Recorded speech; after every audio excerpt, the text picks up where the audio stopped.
Welcome to Fred Achando Analysis. Ladies and gentlemen, kindly subscribe to our channel if you're watching for the first time.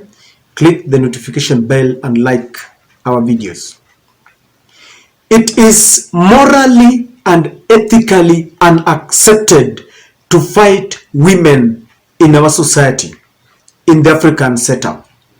I don't know what the European setup dictates, but in an African setup, you are not allowed to fight women.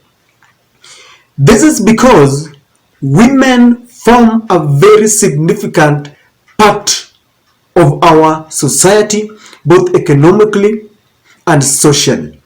We live with the female gender in our families as either our daughters, our mothers, our sisters, and our spouses. And we value them, cherish them, and love them. Now, the latest saga from the Ruto administration, where they were seen to be extending their unnecessary war to the Kenyatta family, to be precise, Uhuru's mother, Mama Ngina, is one that has been condemned across the world. And Mama Ngina decided to respond very bitterly, and she chose to do this in the holiest of places, in a church. Nasikia mengine inasemwa ati wengine hawatoi kodi, hawatoi nini. Nashangaa kwa sababu kila mtu anazungumza na uwewamuka anasema hii na mwingine anamuka anasema hii, lakini serikali iko na laini yake ya vile mambo inaendeshwa. Mambo ya kodi, income tax ni lazima mkubwa au mdogo kulipa kulingana na uwezo wake na mapato yake. Hiyo si kazi ya kuzungumza katika kwa magazeti, kwa mikutano, kwa TV. Kwa sababu ukikosa kulipa kodi unapelekwa kotini, kwa sababu hiyo ndio sheria. Ukikosa kulipa ili unatakiwa kulipa, lazima hiyo vitu yako itashughuliwa, itauzwa. Si ndio hiyo sheria ya serikali? Hivyo hakuna haja na ile laini ya kufanya kazi hiyo iko.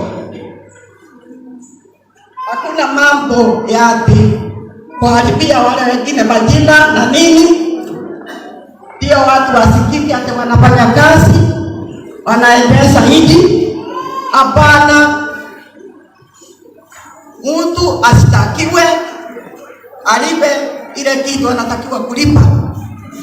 Na kama ni mimi, hata nikiwa na mwaka moja na kosea bila kulipa,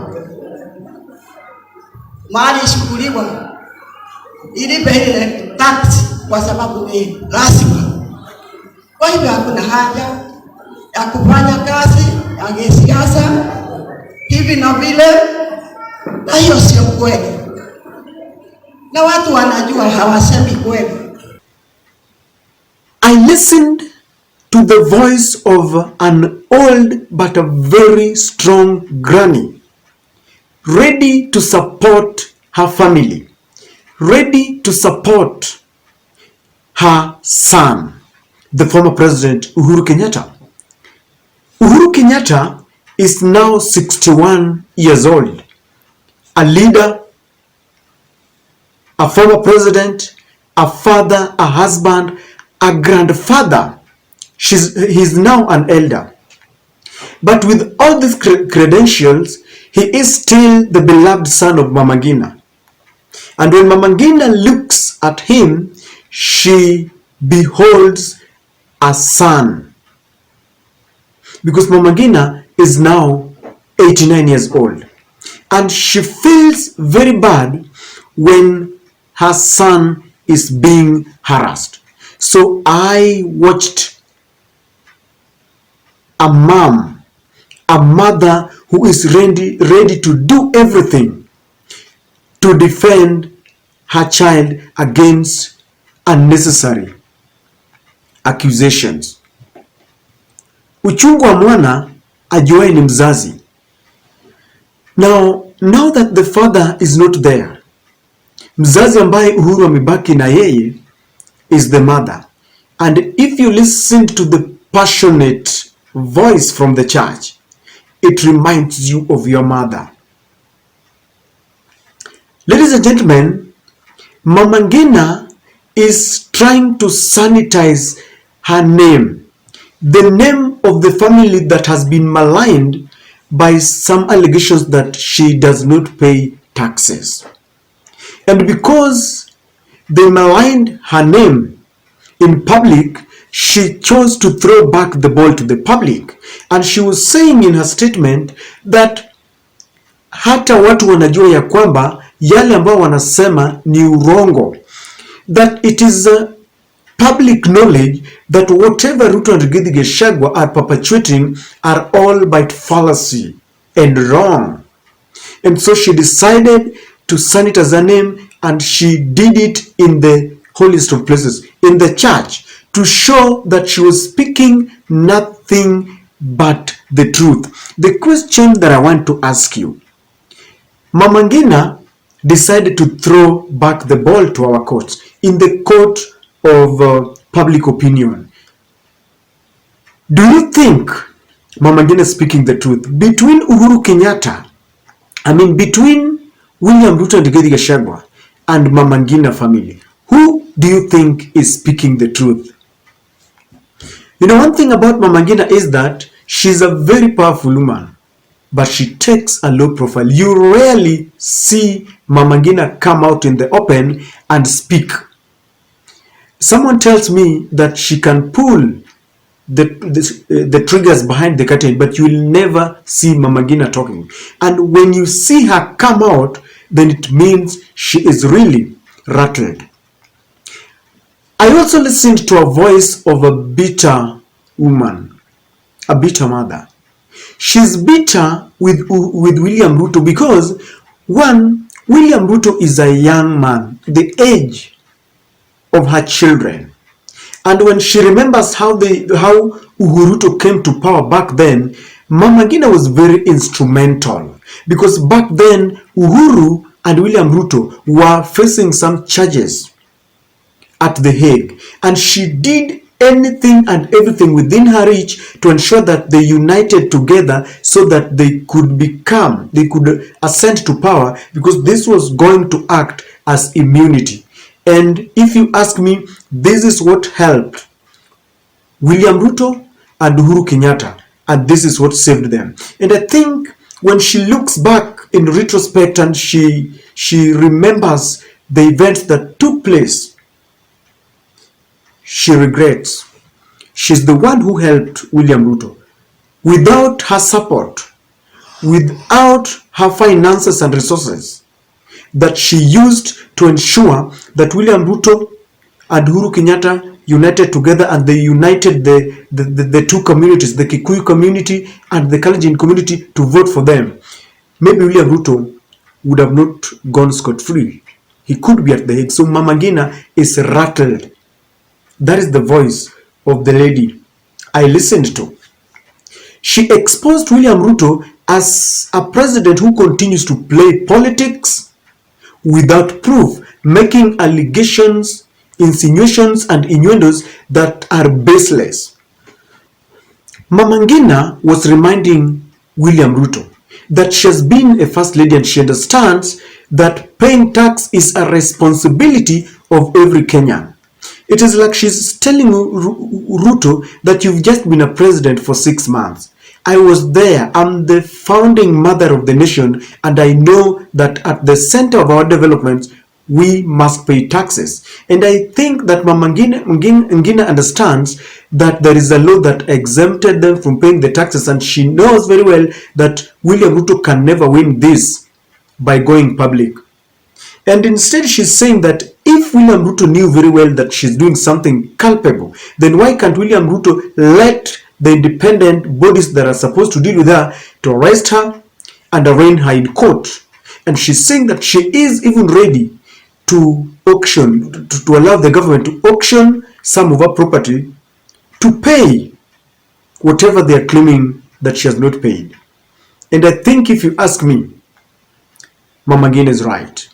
William Ruto has made several allegations without any action. There was a container of blood where people were being butchered, killed and thrown to River Yala, yet there isn't any single arrest that we have seen.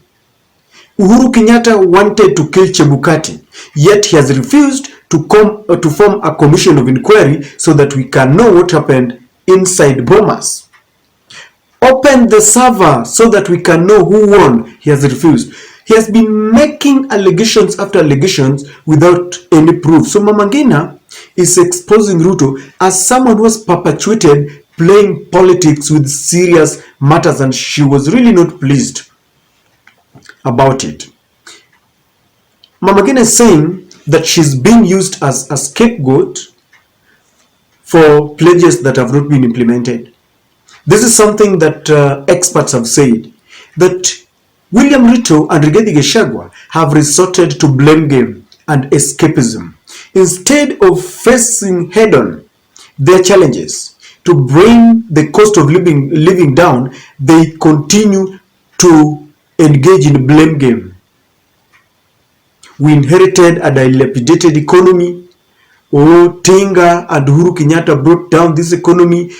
Several allegations that will not help. Kenyans want to see a government that is serious to implement what they pledged. And this is what Mama Ngina is saying, that they now want to use it because they've realized they cannot implement what they gave to Kenyans. Instead, all the subsidies have been removed and the cost of living is just too high. I just want to see whether William Ruto and Rigathi Gachagua will condescend to the lowest level of trying to answer her in public again. Sijui kama wataanza kubishana na yeye tena, because Mama Ngina is a mother to the age of Mama William Ruto. During the declaration of the presidential results, William Ruto came with his mother, a very wonderful granny when I watched her.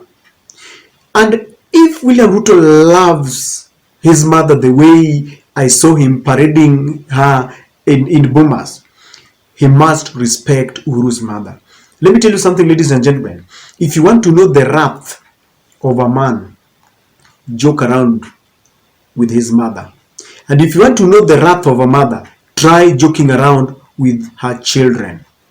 So Mama Ngina has come out very bitter, and she is speaking and daring William Ruto to go and arrest her. Is William Ruto playing politics again? Is it another allegation to give him political mileage? It is high time the government change its tactics, face reality, and start working for the people of Kenya. Ladies and gentlemen, I don't know what you think, but this is my sacred take on the latest saga between William Ruto and the Kenyatta family.